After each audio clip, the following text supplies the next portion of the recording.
God looks, God is looking to support certain people. This is something that Daniel and his friends knew that Nebuchadnezzar did not count on. They had heard what Asa was the third king of Judah. And Judah and Benjamin were part of the southern tribe of Israel. Israel was, and the 10 other tribes were the northern tribe. Well, down the line from Solomon, they started fighting with one another. And King Asa was one of the good kings. And he did really well for the majority of the time he was a king, almost 40 years, until the, till the end of his life. And then he made a serious mistake. What happened was that the king of Israel came in against the tribes of Judah. They were going to fight. They besieged where, they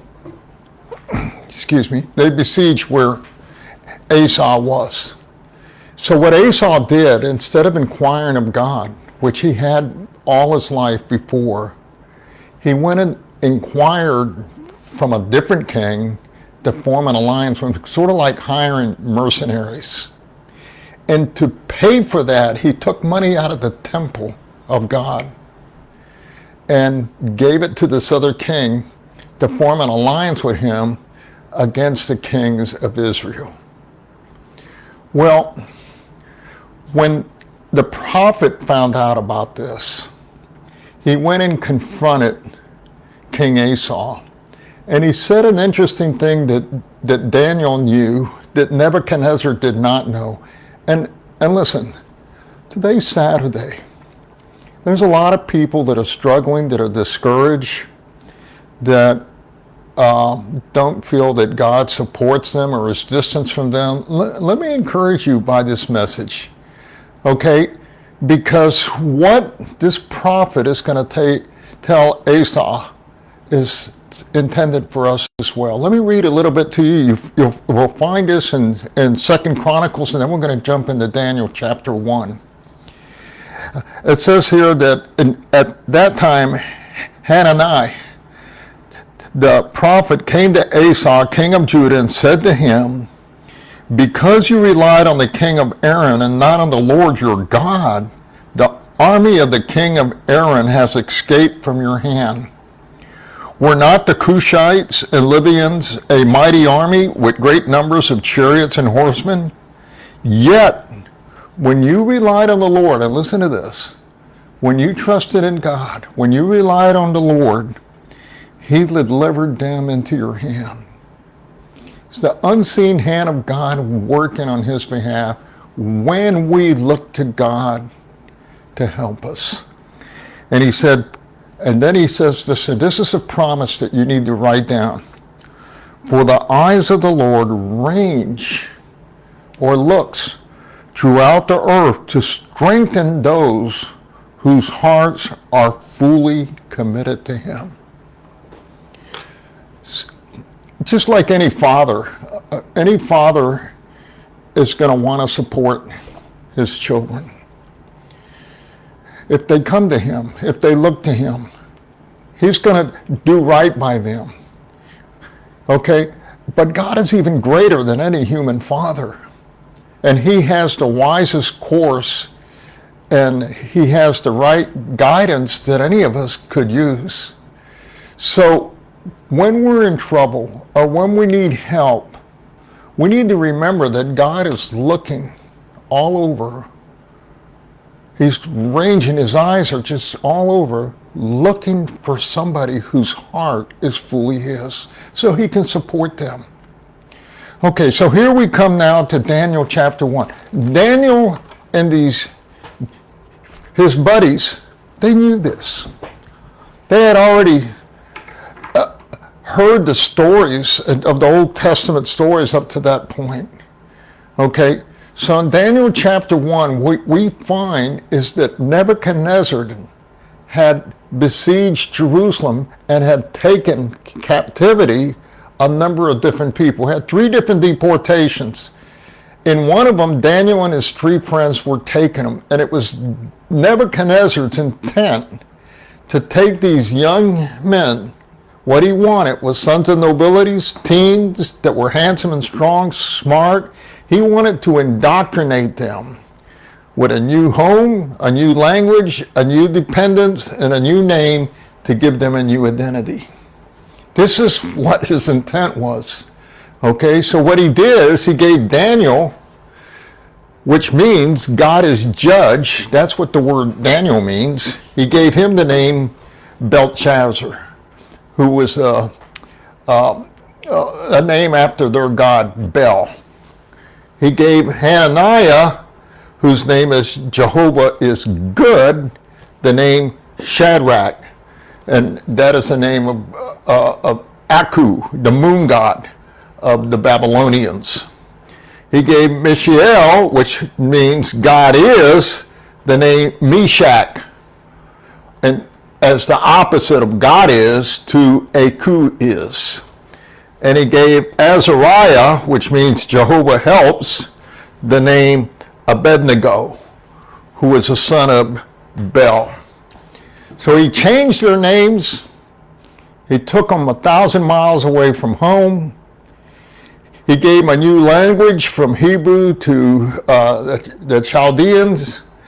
He is also giving them a new dependence. He's making them to depend fully on him for all their substance, all their needs that they have. And now he's given them a new name. Okay, so here these 4 teenage boys find themselves in Babylon. And we go in chapter 1 of Daniel. In the 3rd year of the reign of Jehoiakim, king of Judah, Jehoiakim, who was the last king of Judah, who was not a very good king, Nebuchadnezzar, king of Babylon, came to Jerusalem and besieged it. And I want you to pay attention to 3 different things, because what you're going to see here is the unseen hand of God supporting Daniel and his friends. This is just the beginning. It's just introduction. You're going to see this all through the book of Daniel. You probably have seen this true in your life. I've seen it true in my life. I sometimes sit and think of all the different crossroads and the times where God has intervened in a way that I could not have imagined. How I met Miss Elsie, how I ended up overseas on missions, how I ended up at Dallas Theological Seminary. So many different things where God intervened.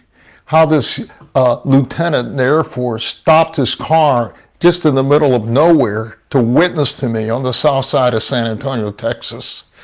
You know, all the different things that have happened in my life because God is strongly supporting those who trust and look to him.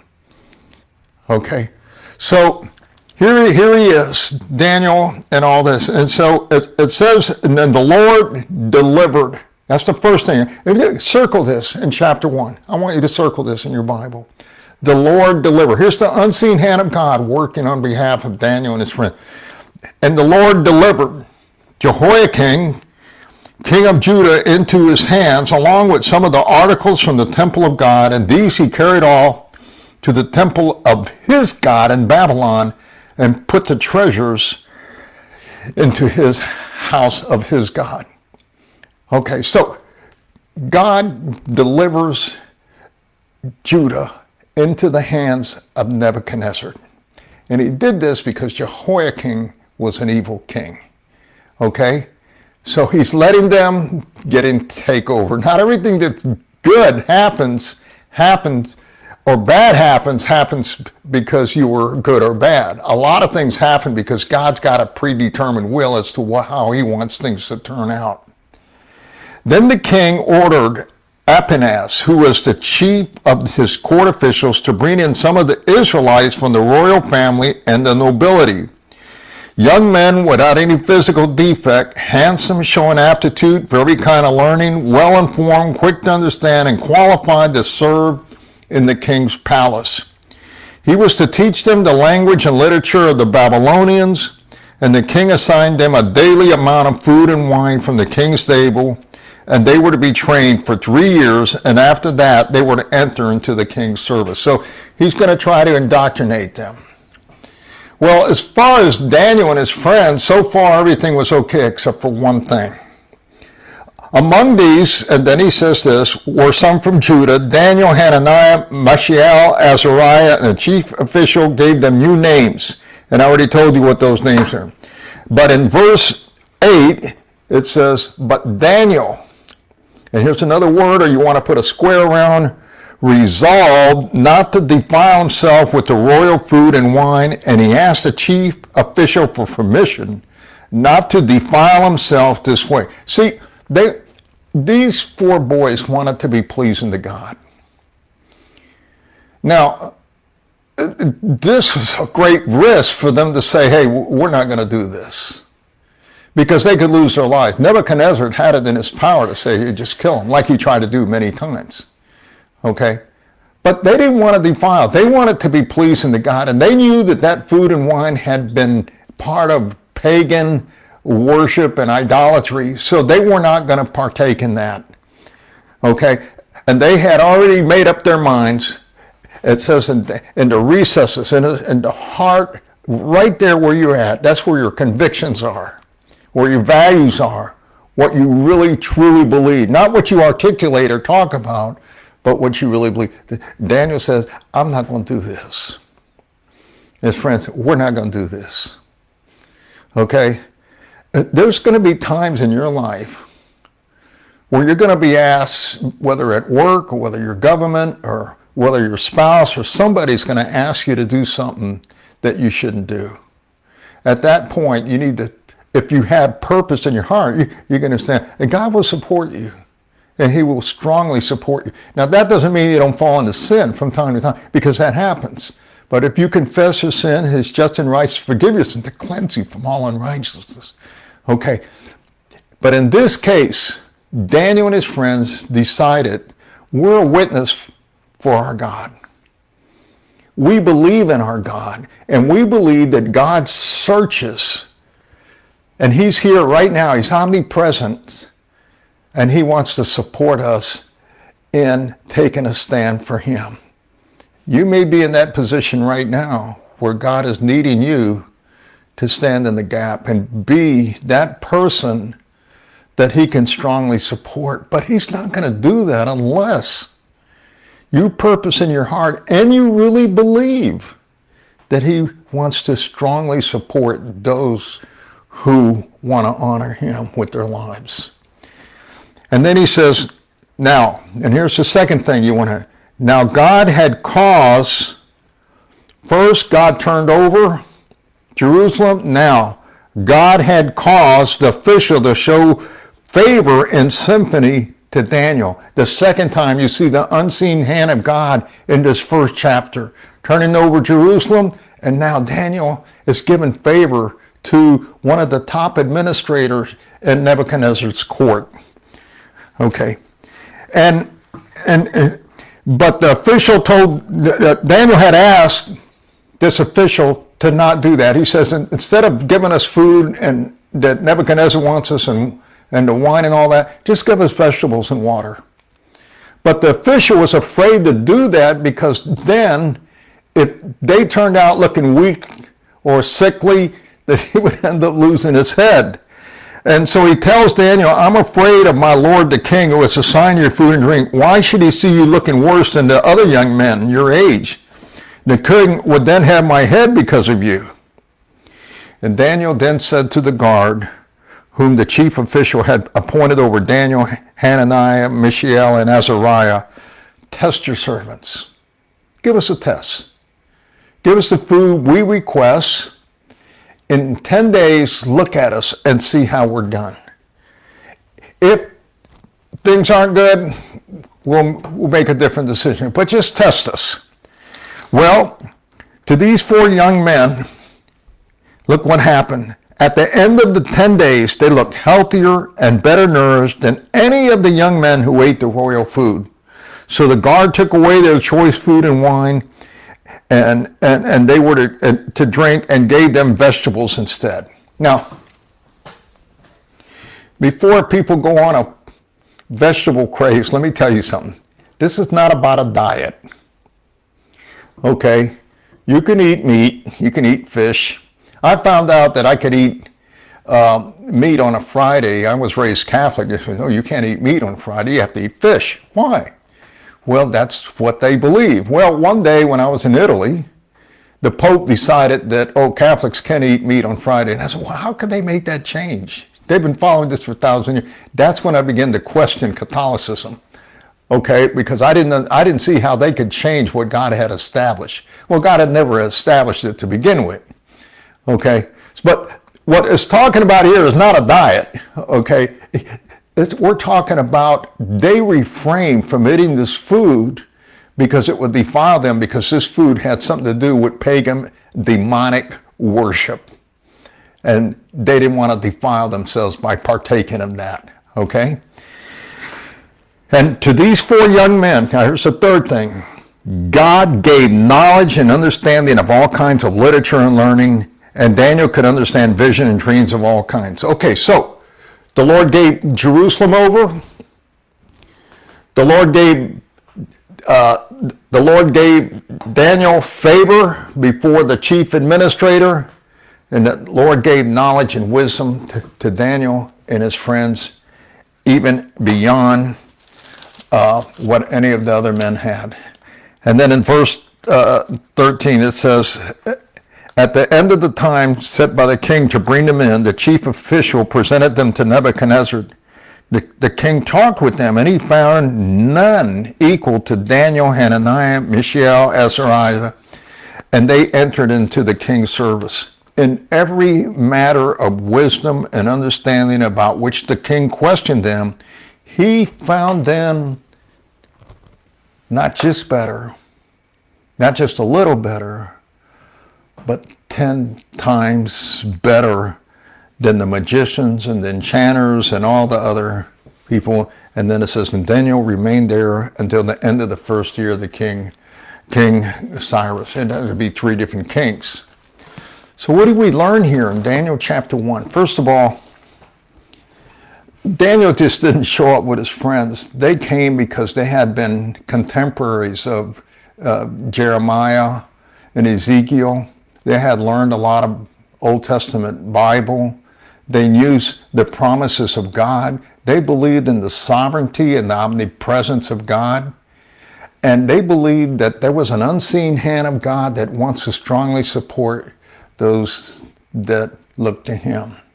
Taken away in captivity, far away from home, away from all your mooring and everything that you know and that you can depend on. And yet they had purpose in their heart. You know, this is what people need today.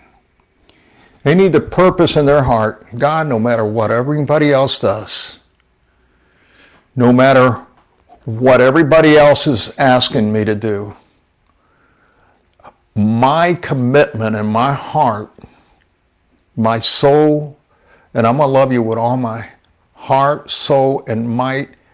I'm going to look to you. I'm going to trust you. And I'm going to believe that your unseen hand is going to work on my behalf in order to glorify your purposes on earth. You need to do that right now. Okay, and all you have to do is simply say, Lord, look, I'm tired of following the world. I'm tired of going along with the crowd and the trends. I want you to support me like my Heavenly Father, just like a good dad would.